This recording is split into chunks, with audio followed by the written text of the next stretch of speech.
মরণোত্তর দেহদানে সাধারণ মানুষকে উৎসাহিত করতে দৃষ্টান্ত স্থাপন করলেন মালদা জেলা সিপিআইএমের প্রাক্তন সম্পাদক তথা সিপিআইএম রাজ্য কমিটির বর্তমান সদস্য অম্বর মিত্র।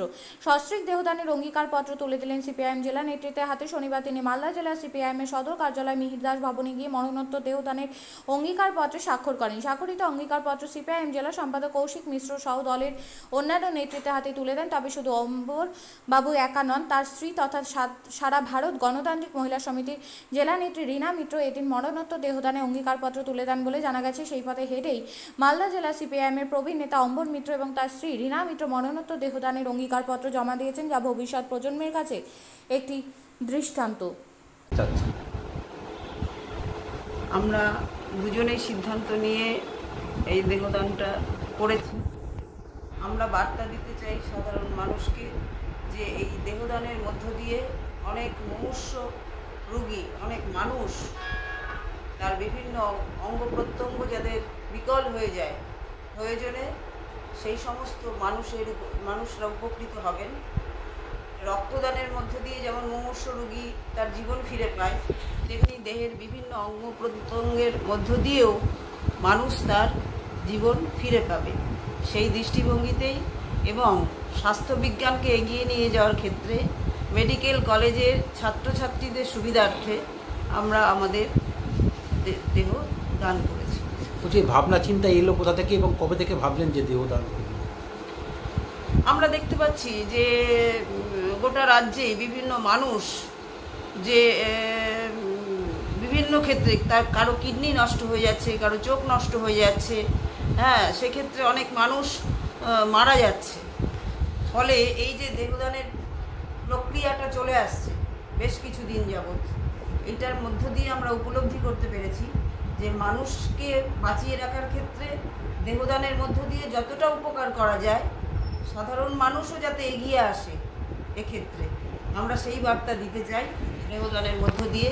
যে সাধারণ মানুষকে বলতে চাই, আসুন স্বাস্থ্যবিজ্ঞানকে এগিয়ে নিয়ে যাওয়ার ক্ষেত্রে সকল রোগীর স্বার্থে, স্বাস্থ্যবিজ্ঞানের স্বার্থে সবাইকে আবেদন করব এই প্রক্রিয়ার মধ্য দিয়ে যাতে সকলেই আসেন, দেহদান করেন।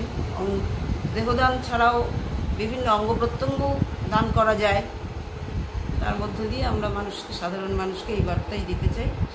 নাম? আমার নাম রীনা মিত্র। দেহদান করলেন, উদ্দেশ্য কি বা কি বার্তা দিতে চাচ্ছেন?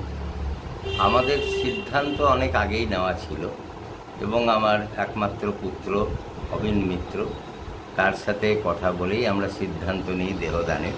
সেও পূর্ণ সম্মত।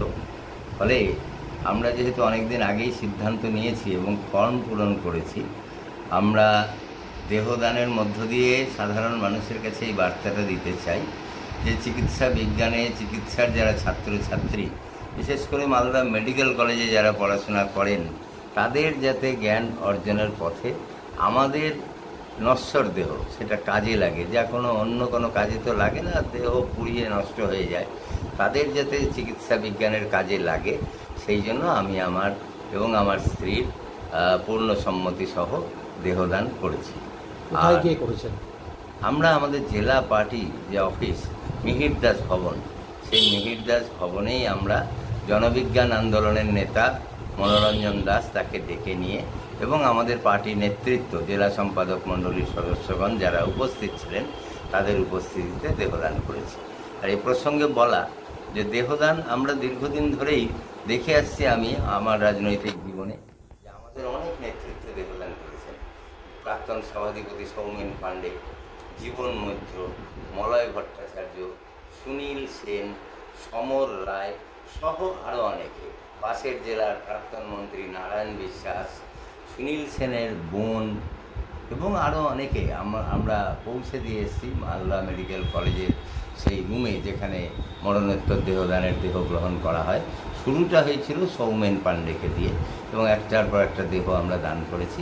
এটা একটা মহৎ কাজ বা মহান কাজ বলে আমি বলছি না, কিন্তু এই কাজটা করা উচিত। যেমন রক্তদান করা উচিত, তেমন দেহদান করা উচিত এবং দেহের মধ্যে যে সচল অঙ্গ প্রত্যঙ্গগুলি রয়েছে সেগুলোও যাতে কাজে লাগে, যেমন চোখ, কিডনি, অনেক কিছুই কাজে লাগে এখন। যদি সুস্থ সবল থাকে সেগুলি, তাহলে সেইগুলিও যাতে ব্যবহৃত হয় সেই জন্যই আমরা দেহদান করেছি। দুজনে মিলে দেহদান করেছেন, হঠাৎ করে দেহদান কেন এবং কি বার্তা দিতে চেয়েছে? না, চিকিৎসা বিজ্ঞানের স্বার্থে বামপন্থীদের দেহদান বা আরও বিভিন্ন প্রগতিশীল অংশের মানুষের সমাজের তাদের দেহদান, এটা একটা দৃষ্টান্ত স্থাপন করেছে সাম্প্রতিক সময়ে। কারণ বিজ্ঞানের অগ্রগতির সাথে সাথে মানব কল্যাণে মৃত্যুর পরও যে কাজ করা যায়, এই দৃষ্টান্ত বামপন্থীরা বিভিন্ন সময় দেখিয়েছে। কমরেড জ্যোতি বসু দেহদান করেছেন। আমাদের জেলায় কমরেড সৌমেন পাণ্ডে, আমাদের পার্টির নেতা এবং জেলা পরিষদের প্রাক্তন সভাধিপতি, তিনি সর্বপ্রথম দেহদান করেছিলেন। পরবর্তী সময়ে কমরেড অসীমা চৌধুরী, আরও বিভিন্ন নেতৃত্ব তারা প্রয়াত হয়েছেন, দেহদান করেছেন। আবার কমরেড তুষার ভট্টাচার্য সহ আরও অনেক নেতৃত্ব ওই করোনা পিরিয়ডে মারা যাওয়ায় সেই সময় তাদের দেহ আবার মালদা মেডিকেল কলেজ নেয়। কমরেড অমর মিত্র আমাদের পার্টির প্রবীণ নেতা, ছাত্র আন্দোলন যুব আন্দোলনের মধ্যে দিয়ে উঠে আসা পার্টির দীর্ঘদিনের সম্পাদক, তিনি এবং তার স্ত্রী ছাত্র আন্দোলনের মধ্যে দিয়ে উঠে এসেছিলেন এবং পরবর্তী সময়ে বিভিন্ন আন্দোলন করে বর্তমানে মহিলা আন্দোলনের জেলার নেত্রী। তারা দুজন স্বামী স্ত্রী, তারা দুজনেই পার্টিতে আছে, গোটা পরিবার পার্টিতে আছে, তারা দেহদান করেছে। মানব কল্যাণের স্বার্থে, সমাজের স্বার্থে বামপন্থীরা মৃত্যুর পরেও কাজ করে, এটা একটা দৃষ্টান্ত স্থাপন করার সুযোগ থাকে। আমরা এটাকে উৎসাহ দান করি, কারণ আমরা প্রগতিশীল চিন্তায় শিক্ষিত, বিজ্ঞান মনস্ক। স্বাভাবিকভাবেই আমরা মানুষের কাছে এই আবেদনটা রাখি পার্টির পক্ষ থেকে, বামপন্থীদের পক্ষ থেকে, যে মৃত্যুর পরেও মানুষের স্বার্থে কাজ করা যায়। চিকিৎসা বিজ্ঞানে যারা কাজ করছেন, যে ছাত্রছাত্রীরা, তাদের গবেষণার কাজে এই দেহ লাগে এবং এটা একটা দৃষ্টান্ত স্থাপন করা যায়, উদাহরণ তৈরি করা যায় যে সারা জীবন মানুষের স্বার্থে, সমাজের স্বার্থে দেওয়া এবং মৃত্যুর পরেও আমার দেহ সমাজের স্বার্থে, মানুষের স্বার্থে, বিজ্ঞানের স্বার্থে কাজ করবে। এইটা হচ্ছে যে একটা অনন্য উদাহরণ। আমরা এটাকে অ্যাপ্রিসিয়েট করি এবং সমাজের সমস্ত প্রগতিশীল চিন্তাশীল ব্যক্তিকে আমরা হচ্ছে যে আবেদন করব যে আরও এগিয়ে আসুন, দেহদান করুন এবং চিকিৎসা বিজ্ঞানের স্বার্থে হচ্ছে যে নিজের যে একটা উপস্থিতি, সেই উপস্থিতি আপনারা রাখুন। এটা পার্টি। আপনিও কি মুরগি প্রতিপালন করে আর্থিক লাভের মুখ দেখতে চান? হরেক রকম প্রজাতির মুরগির শাবক লালন পালন করে বিক্রয় করে লাভবান হতে পারবেন খুব সহজেই। তাহলে আর চিন্তা নেই, আপনার জন্য প্রচেষ্টা নিয়ে এসেছে সেই সুযোগ। একই ফার্মে হরেক রকম প্রজাতির মুরগি পেয়ে যাবেন এখানে রয়েছে করকনাথ মুরগি, এছাড়াও আছে গিনি, ফ্রিগেল, টার্কি দেশি, এছাড়াও কোয়েল মুরগির শাবক। পাইকারি এবং খুচরো বিক্রয় করা হয়। যারা মুরগি পালন করে লাভবান হতে চান তাদের সকলকে আহ্বান জানাই আমরা। আজই চলে আসুন আমাদের প্রতিষ্ঠানে। আমাদের ঠিকানা মহারাজাহাট, রায়গঞ্জ, উত্তর দিনাজপুর। মোবাইল নম্বর 8250428960, 8145717292, 9907063902। শিক্ষাই জাতির মেরুদণ্ড। ছোট ছোট শিশুদের প্রাথমিক শিক্ষা পরিপূর্ণ না হলে আগামীতে সেই শিশুরা সঠিক পথে চলতে গিয়ে হোঁচট খায়। শিশুদের এই শিক্ষার প্রয়োজনীয়তাকে সামনে রেখেই গত 1 বছর ধরে পরিষেবা দিয়ে চলেছে জিনিয়াস এডুকেয়ার একাডেমি। শিশুদের অত্যাধুনিক শিক্ষায় শিক্ষিত করে তোলার একমাত্র বিশ্বস্ত প্রতিষ্ঠান এই একাডেমি।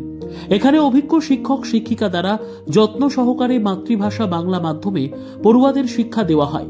একেবারে খেলার ছলে বিনোদনমূলকভাবে বাচ্চাদের এখানে পাঠ দেওয়া হয়। পড়াশোনার পাশাপাশি বাচ্চাদের বিনোদনের ব্যবস্থাও রয়েছে এখানে। তাই আপনার বাচ্চাকে ছোট থেকে অভিনব শিক্ষায় শিক্ষিত করে মানুষের মতো মানুষ করে তুলতে হলে এই শিক্ষা প্রতিষ্ঠানের উপরে ভরসা করতেই হবে। আমাদের ঠিকানা জিনিয়াস এডুকেয়ার একাডেমি, স্থান ঘুঘুডাঙ্গা মোড়, পোস্ট ভূপালপুর, রায়গঞ্জ, উত্তর দিনাজপুর। মোবাইল নম্বর 9563630109 অথবা 7029042308।